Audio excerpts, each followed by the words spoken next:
Hi friend, विद्युत धारा वाले चैप्टर का ये मैं दूसरा पार्ट लेके आया हूँ जो ऑब्जेक्टिव क्वेश्चन में टॉपिक वाइज करवा रहा था।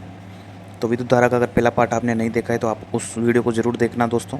मैंने बहुत सारे क्वेश्चन उसमें करवा रखे हैं। उसके बाद वाली जो क्वेश्चन है मैं आपको इस वीडियो के माध्यम से करवाने की कोशिश कर रहा हूँ दोस्तों शुरू करते हैं। टाइम मैं आपका ख़राब करूँगा नहीं। किसी विद्युत परिपथ के प्रतिरोध को परिवर्तित करने के लिए किस युक्ति का उपयोग किया जाता है? तो धारा जनित्र का इसका उपयोग किया जाता है। कोई विद्युत बल्ब 220 वोल्ट के जनित्र से संयोजित है। यदि बल्ब में 0.50 एम्पियर विद्युत धारा प्रवाहित होती है तो विद्युत बल्ब की शक्ति, तो शक्ति ज्ञात करने के लिए अपन को सूत्र है P बराबर VI। तो इसको गुणा कर दीजिए दोस्तों। जब आप इसको गुणा करोगे 0.50 को तो इसका राइट आंसर हो जाएगा 110 वोल्ट। किसी विद्युत बल्ब के तंतु में 0.5 एम्पियर विद्युत धारा 10 मिनट तक प्रवाहित होती है। विद्युत परिपथ में प्रवाहित विद्युत धारा का परिमाण। तो इसको किस तरीके से करना है? आवेश ज्ञात करना है। तो आवेश ज्ञात करना है, Q का मान ज्ञात करना है। तो आपको पता होगा I बराबर क्या होता है, Q/T। तो Q का मान ज्ञात करना है तो T को इधर भेजेंगे। तो 0.5 A को धारा को गुणा करेंगे किससे? टाइम से। तो टाइम किस में दे रखा है? 10 मिनट में। तो इसको सेकंड में बदलेंगे तो 10 × 60, 10 से ये दशमलव कट गया और ये आ गया 300। तो इसका राइट आंसर हो जाएगा 300 कूलाम। विद्युत प्रवाहित कर किसी धातु की वस्तु पर अन्य किसी वांछित धातु की परत निक्षेपित करने के प्रक्रम को कहते हैं। तो इसको विद्युत लेपन कहते हैं। विद्युत चुंबक बनाने के लिए उपयुक्त पदार्थ है तो नरम लोहे का उपयोग विद्युत चुंबक बनाने के लिए किया जाता है। किसी विद्युत धारा के सतत एवं बंद पथ को क्या कहते हैं? तो इसको बोलते हैं विद्युत परिपथ। विद्युत धारा के तापीय प्रभाव का उपयोग किसमें नहीं होता है? तो तापीय प्रभाव का किसमें नहीं होता है? तो दोस्तों पंखे में नहीं होता है, जबकि विद्युत हीटर में, इस्त्री में और बल्ब में तापीय प्रभाव होता है। तो विद्युत धारा की चाल प्रकाश की चाल में क्या संबंध है? तो दोनों की चाल समान होती है। किसी बिंदु परिपथ में इकाई धन आवेश को एक बिंदु से दूसरे बिंदु तक ले जाने में किए गए कार्य को मापा जाता है। उन बिंदुओं के बीच के विभवांतर से इसका राइट आंसर हो जाएगा P।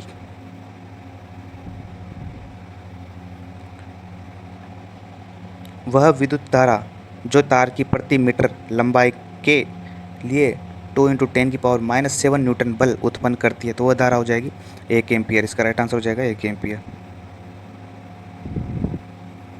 6 वोल्ट बैटरी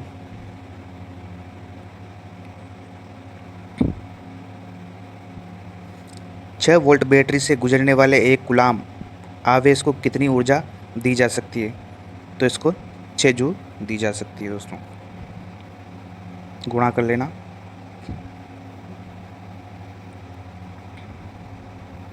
इलेक्ट्रॉन पर आवेश होता है तो 1.6 × 10⁻⁻19 कूलाम।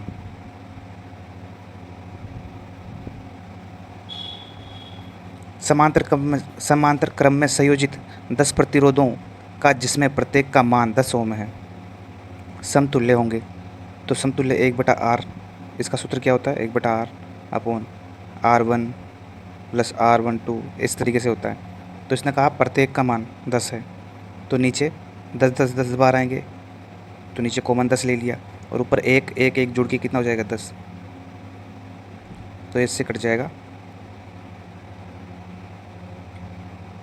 एक आंसर आ जाएगा। तो इसका राइट आंसर हो जाएगा 1 ओम।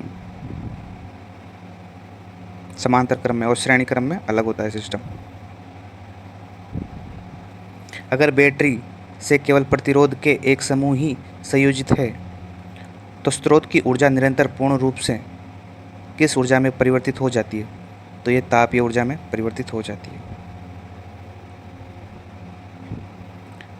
धातुओं तथा मिश्र धातुओं की प्रतिरोधकता बहुत कम होती है जिसका परिसर होता है तो 10⁸ ओम मीटर से 10⁻⁻⁶ ओम मीटर होता है। अर्धचालक का ताप बढ़ने पर उसका प्रतिरोध घट जाता है, जबकि धातुओं में ताप बढ़ने पर उसका प्रतिरोध बढ़ जाता है। याद रखना, अर्धचालकों में घट जाता है। यदि चांदी के तार का ताप बढ़ाया जाए तो उसका प्रतिरोध, तो चांदी क्या है, धातु, तो जब मैंने क्या बोला था अभी कि धातुओं का ताप बढ़ाया जाता है तो उसका प्रतिरोध क्या होता है, बढ़ जाता है।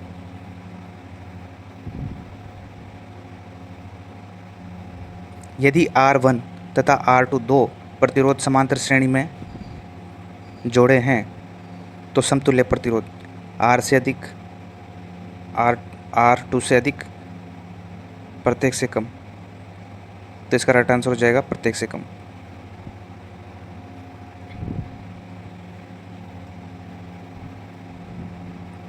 अब इस श्रेणी क्रम वाला आ गया।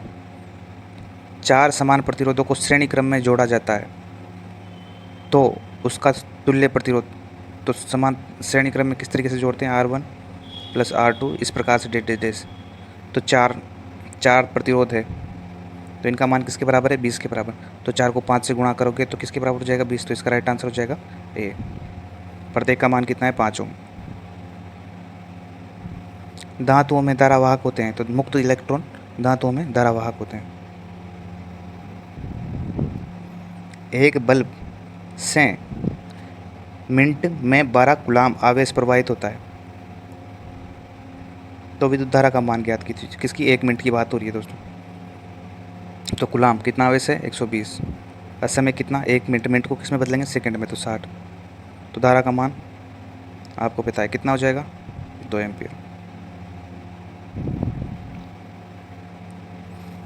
किसी उपकरण में धन और ऋण का चिन्ह नहीं होता। किस उपकरण में नहीं होता ये, एम्पियर में होता है, वोल्टमीटर में भी होता है, विद्युत सेल में भी होता है, कुंडली में ये नहीं होता। तो इसका राइट आंसर हो जाएगा सी। लंबाई बढ़ने से ताप का प्रतिरोध, तो प्रतिरोध भी बढ़ता है।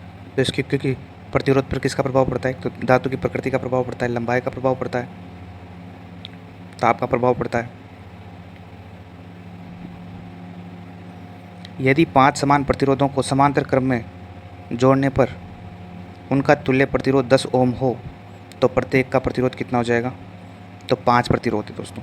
मैंने मान लिया 50 मान लिया, तो मैं 1/50 को कितनी बार लिखूँगा, 5 बार। तो मैंने नीचे 50 लिखा तो कॉमन ले लिया 50।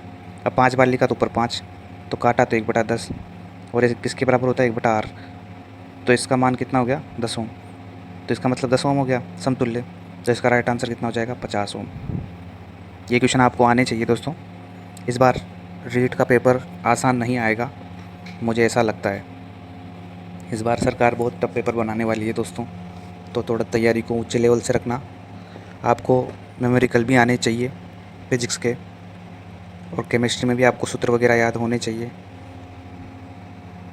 समांतर क्रम में संयोजित प्रतिरोधों की संख्या घटने से उपरांत संयोजित प्रतिरोधों का कुल प्रतिरोध, तो इसका मान बढ़ेगा दोस्तों, समांतर क्रम में बढ़ेगा, क्योंकि इसमें विपरीत होता है।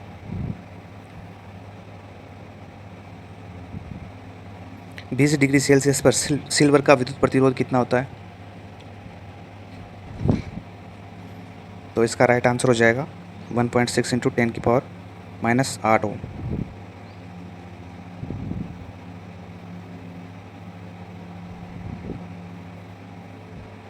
परिपथ में कितने अनुपात का फ्यूज उपयोग किया जाता है जबकि 220 वोल्ट पर 1 किलोवाट विद्युत उपयुक्त होती है, तो कितने एम्पियर का। अब इसमें आप 1 किलोवाट मतलब 1000 वाट, 220 वाट का भाग देके देख लो, तो ये 4 पॉइंट ऊपर 5 के आसपास समथिंग आएगा। तो अपन को हमेशा फ्यूज थोड़ा ज़्यादा ही लेना पड़ता है। तो इसका राइट आंसर कितना हो जाएगा, 5 एम्पियर। इसका राइट आंसर हो जाएगा 5 एम्पियर।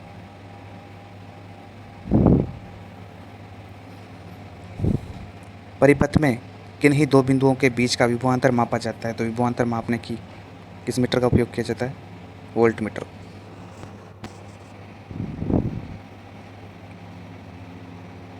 निम्न में से किसका अर्थ जल होता है? तो जल किसका अर्थ होता है? हाइड्रो। हाइड्रो का अर्थ जल होता है दोस्तों।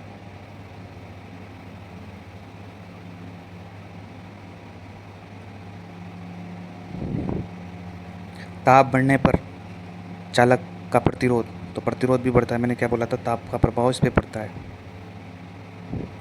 रेशम द्वारा रगड़ने पर कांच की छड़ में उत्पन्न आवेश, तो इस पे हो जाएगा दोस्तों धन आवेश। ऊन द्वारा एबोनाइट की छड़ को रगड़ने पर एबोनाइट की छड़ पर उत्पन्न होता है, तो इस पर ऋणावेश होता है दोस्तों। दो आवेशित वस्तुओं पर लगने वाले बल पर कौन सा नियम लागू होता है? तो दो आवेशित वस्तु पर लगने वाला बल पर कूलाम का नियम लागू होता है दोस्तों। कूलाम के नियम में के को क्या कहा जाता है? तो कूलाम में के नियम को समानुपाती स्थिरांक कहा जाता है। दो सदृश आवेशों के बीच किस प्रकार का बल लगता है? तो सदृश के अंदर प्रतिकर्षण बल लगता है। विजातीय आवेशों के बीच किस प्रकार का बल लगता है? तो इसके अंदर लगता है आकर्षण बल।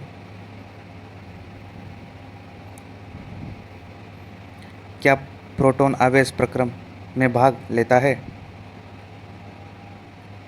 क्या प्रोटॉन आवेश प्रक्रम में भाग लेता है? तो नहीं, इसका राइट आंसर हो जाएगा नहीं।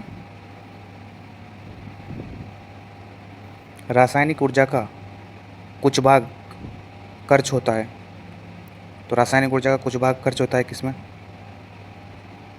या आंतरिक ऊर्जा। विभवांतर किसमें गति प्रदान करने का काम करता है? तो विभवांतर किसमें गति प्रदान करने का काम करता है? तो इसका राइट आंसर हो जाएगा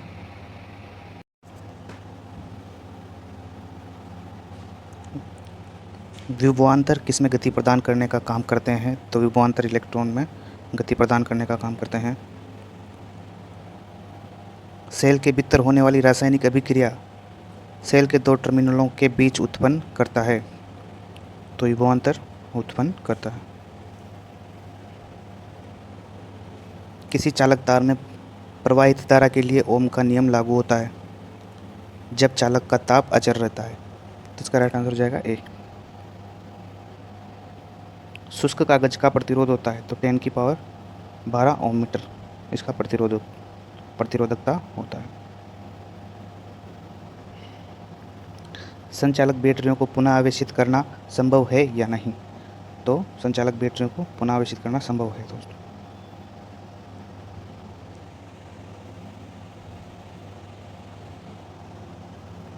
जब 1 एम्पियर धारा 1 वोल्ट विभवांतर पर प्रवाहित होती है, जो उपयुक्त ऊर्जा क्या है? तो उपयुक्त ऊर्जा 1 वाट हो जाएगी दोस्तों।